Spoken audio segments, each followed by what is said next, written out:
کا سرپرائز جو ہے let's break this surprise and let's disclose this information. Sahil sahab السلام علیکم. ساحل صاحب جی لائیو ہے ہمارے ساتھ ٹرانسمیشن, وہ آپ اپنی فیوریٹ کالز اپنے فیوریٹ آنسرز کر سکتے ہیں لائیو. اور ساحل صاحب آپ خیریت سے ہیں ساحل صاحب؟ الحمدللہ سر, آپ کی آواز بہت کم آ رہی ہے. آپ سن رہے ہیں؟ السلام علیکم.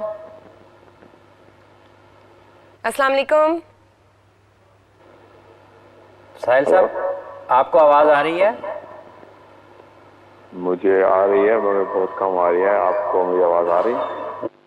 سن رہے ہیں. بہت بہت شکریہ آپ کا ساحل صاحب. رمضان کا سما میں خوش رمضان آمدید. کا سما میں خوش آمدید آپ کو کہتے ہیں. ساحل صاحب, یہ چند دن پہلے ایک مسئلہ رہ گیا تھا, آج وہیں سے شروع کرتے ہیں. قرآن کریم کی آیت ہے کہ یا ایھا الذین آمنوا اتقوا اللہ وابتغوا الیہ الوسیلہ.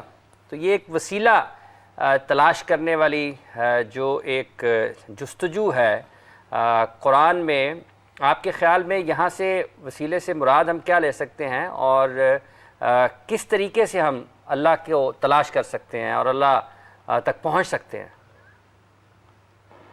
سر میں تو جن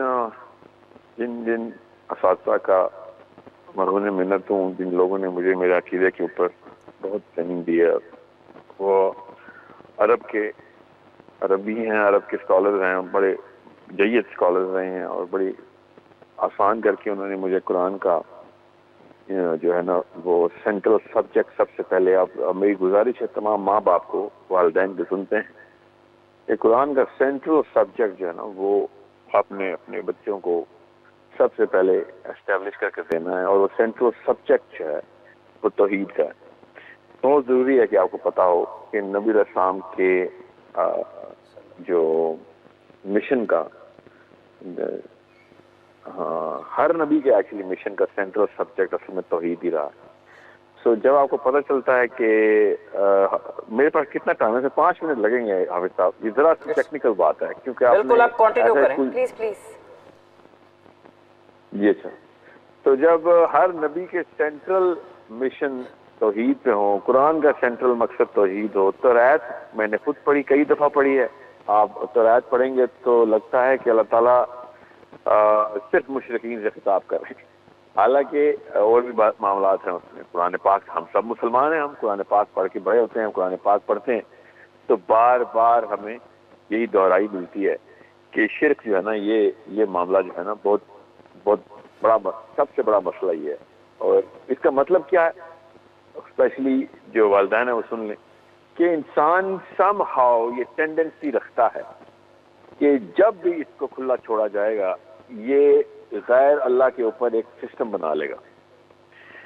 اور کسی بھی لیول کے اوپر, بڑا لیول سیاسی لیول جسے کہتے ہیں, اور پوری کی پوری جماعت, پورا گروہ, پوری بنی نوع انسان اس وقت جو زندہ ہے وہ سارے کے سارے مل کے پاور میں, یا پھر چھوٹے سے چھوٹا لیول کہ میں اکیلے میں اپنے تنہا جسم کے اندر کسی بھی ایک جنگل کے اندر بھی, یا اپنے رات کی تنہائی میں اپنی کسی گوشہ نشینی کے اندر, جب میں اللہ تعالیٰ سے یا بھی کسی بھی معاملے میں کسی بھی ہائر پاور سے رجوع کرتا ہوں تو وہ اللہ ہی ہونا چاہیے. ٹھیک ہے.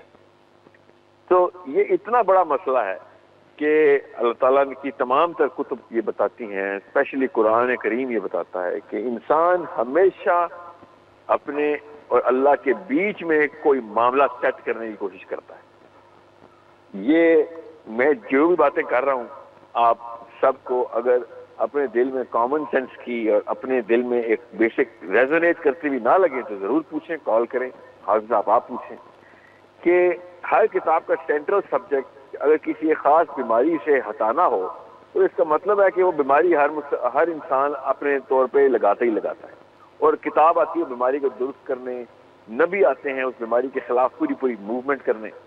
تو یہ اتنا بڑا مسئلہ ہے کہ جب بھی ہم میں پاکستان میں کیا کسی پاکستان انڈیا سب کانٹیننٹ کے اندر جتنے بھی مسائل 4000 سال سے پہلے آ رہے تھے, اور ایران میں بھی, اور ایون یورپ کے اندر بھی, آپ دیکھیں گے کہ انہوں نے بھی اپنی طاقتوں کو اللہ کے ساتھ کہیں نہ کہیں پہ لنک کر دیا تھا. انڈین تہذیب کے اندر ابھی بھی دیکھیں سینکڑوں خدا بنتے, اور کہتے ہیں وہ خدا نہیں ہے, وہ بھگوان کا لفظ یوز کرتے ہیں, مگر وہ یہی کہتے ہیں کہ اللہ ہم اوپر والے کو مانتے ہیں, برہما کو, مگر بیچ میں راستے ہم نے بنا لیے ہوئے ہیں.